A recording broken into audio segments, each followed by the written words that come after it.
Hi everyone, एक और नए वीडियो में आप लोग का स्वागत है।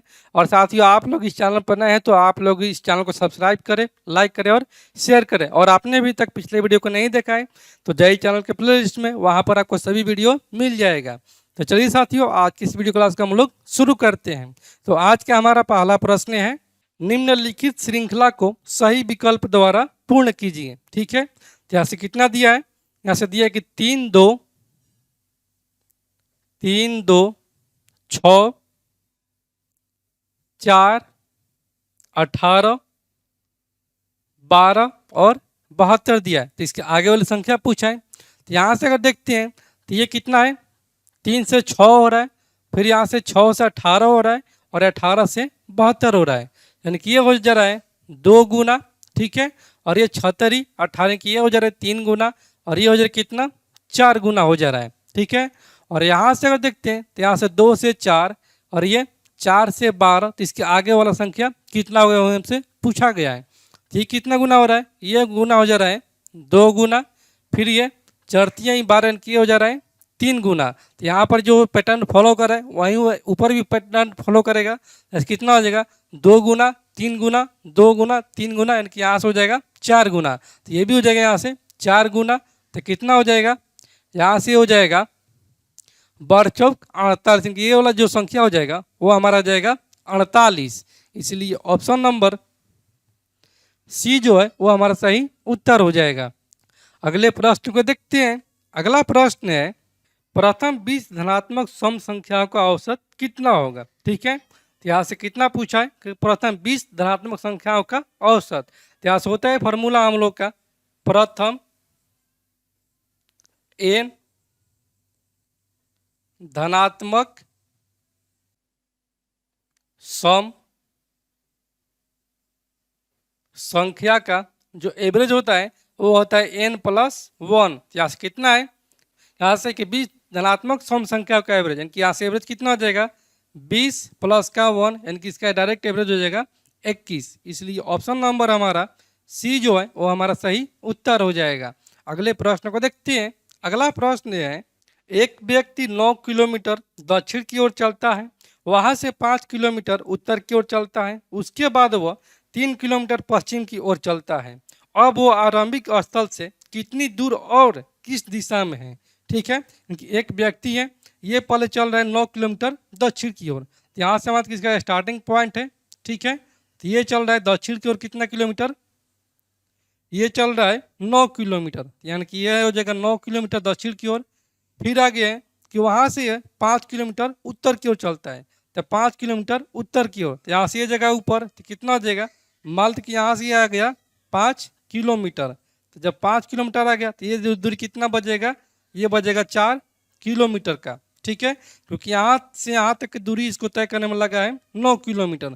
तो फिर कहा है कि यहाँ से जो स्टार्ट करता है ये चलता है उत्तर की ओर 5 किलोमीटर, तो यहाँ तक आ गया, तो शेष दूरी कितना बच जाएगा 4 किलोमीटर। और फिर आगे है कि उसके बाद वह 3 किलोमीटर पश्चिम की ओर चलता है, क्योंकि 3 किलोमीटर यहाँ से जो है वो पश्चिम की ओर चलता है। तो पश्चिम कहाँ होता है, इधर होता है, क्योंकि यहाँ से हो जाएगा पश्चिम और ये हो जाएगा 3 किलोमीटर का। तो ये व्यक्ति आ गया कहाँ से, यहाँ पर आ गया।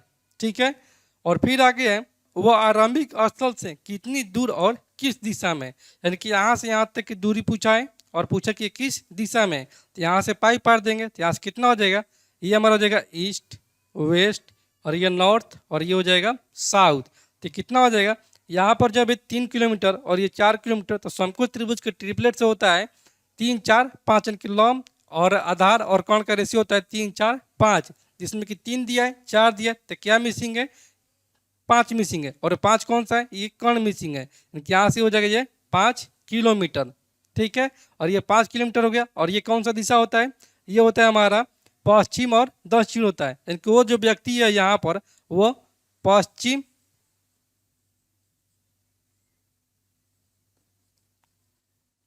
दक्षिण दिशा में, और कितना किलोमीटर दूर है, तो ये 5 किलोमीटर दूर है। इसीलिए ऑप्शन नंबर हमारा यहाँ से बी जो है वो हमारा सही उत्तर हो जाएगा।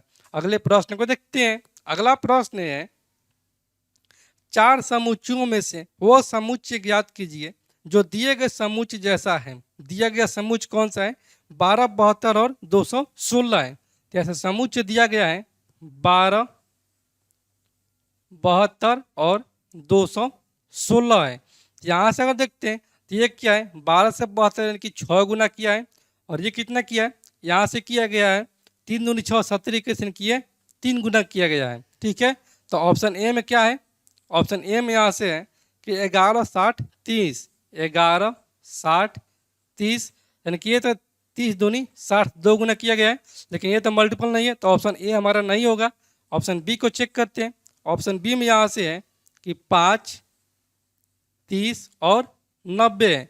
यहाँ से गुना किया गया है 5 से 30 यानी कि ये गुना किया गया 6 गुना, और ये गुना किया गया है कितना से 30 तिहाई 90 यानी कि 3 गुना किया गया है। तो यहाँ से अगर देखते हैं तो इस समुच्चय का सिमिलर यहाँ से ऑप्शन नंबर बी में आ रहा है 6 गुना और 3 गुना। तो यहाँ तक हमारा ऑप्शन बी ही हमारा सही उत्तर हो जाएगा। अगला प्रश्न है, दिए गए विकल्पों में से लुप्त अंक ज्ञात कीजिए। यहाँ से दिया ऐसा पैटर्न 2, 4, 2, 4, फिर उसके बाद है 5, 5, 3 और ये 7 है, और यहाँ से 8, 6, 4, उसके बाद यहाँ पर खाली स्थान है। तो यहाँ से अगर देखते हैं तो यहाँ से 4 में से 2 जाएगा 2, और 2 और 2 4 कर दिया गया है। ठीक है, यानी कि 2 और फिर इसको जोड़कर 4 कर दिया गया है।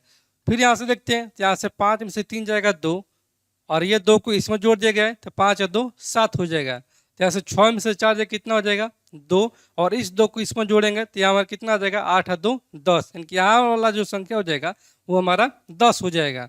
इसीलिए ऑप्शन नंबर यहाँ से सी जो है वो हमारा सही उत्तर हो जाएगा। अगले प्रश्न को देखते हैं।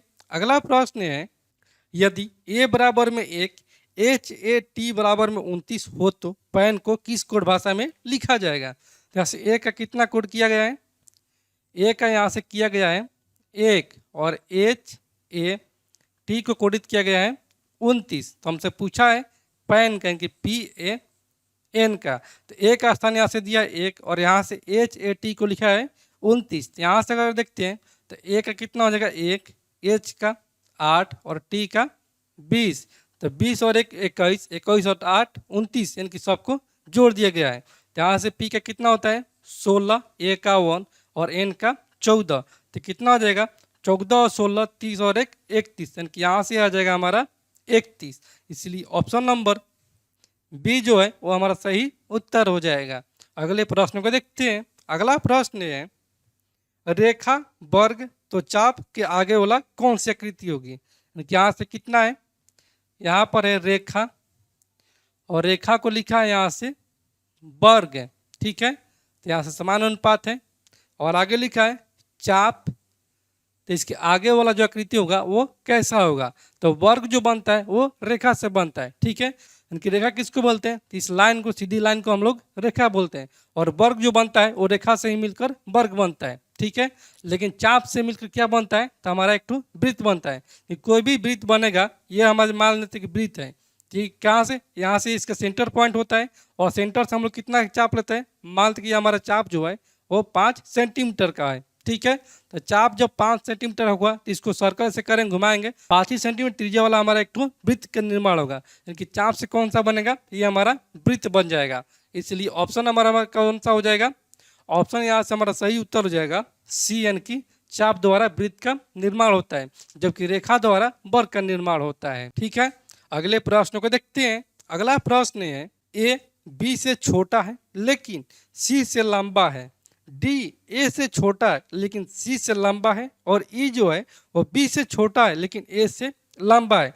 तो सबसे छोटा व्यक्ति कौन है। यहाँ से क्या दिया है कि ए जो है वो बी से छोटा है, यानी कि ए जो है वह बी से छोटा है। फिर आगे है कि लेकिन सी से लंबा है, यानी कि यही जो है वो बी से तो छोटा है लेकिन सी से लंबा है।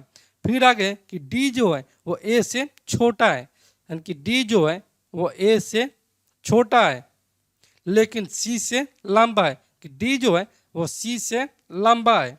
और फिर आगे है कि ई जो है वो बी से छोटा है, यानी कि ई जो है वह बी से छोटा है लेकिन ए से लंबा है, यानी कि ए से लंबा है।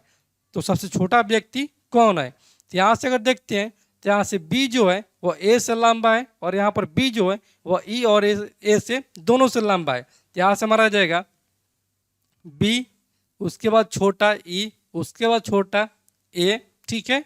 और एक के बाद कौन सा आ जाएगा, यहाँ से हो जाएगा सी छोटा, लेकिन यहाँ पर जो है वो डी जो है वो सी से लंबा है लेकिन ए से छोटा है। तो यहाँ से हमारा जाएगा ये डी और उसके बाद सबसे छोटा आ जाएगा सी, यानी कि इस समूह में जो सबसे छोटा व्यक्ति है वो हमारे यहाँ से सी है। इसलिए ऑप्शन नंबर यहाँ से बी जो है वो हमारा सही उत्तर हो जाएगा। अगले प्रश्न को देखते हैं। अगला प्रश्न है, दिए गए चित्र में कितने त्रिभुज हैं। ठीक है, यहाँ से एक तो चित्र दिया गया है, तो ऐसा जब भी चित्र दिया रहेगा तो पहले इसको नंबरिंग कर लेंगे 1 2 3, फिर इन सबको जोड़ देंगे 3 2 5 और 1 6। तो यहाँ तक नीचे वाला बना 6 तो ऊपर वाला भी बनेगा 6, क्योंकि यहाँ पर भी तो है त्रिभुज 1 2 3, यानी कि यहाँ पर भी बने कितना 3 2 5 और 1 6। तो टोटल त्रिभुज कितना हो गए 6 नीचे और 6 ऊपर, यानी कि टोटल त्रिभुजों की जो संख्या है, टोटल त्रिभुजों की संख्या वो हमारे यहाँ से कितना आ गया 12 आ गया। इसलिए ऑप्शन नंबर ए जो है वो हमारा सही उत्तर हो जाएगा। तो साथियों मैं उम्मीद करता हूं कि आज का वीडियो क्लास आप लोग को पूरी तरह से समझ में आ गया होगा, और आपने अभी तक इस चैनल को सब्सक्राइब नहीं किया है तो आप लोग इस चैनल को सब्सक्राइब करें, लाइक करें और शेयर करें। तो चलिए साथियों, आज के इस वीडियो क्लास के यहीं पर एंड करते हैं और फिर मिलते हैं अगले वीडियो में। तब तक के लिए धन्यवाद।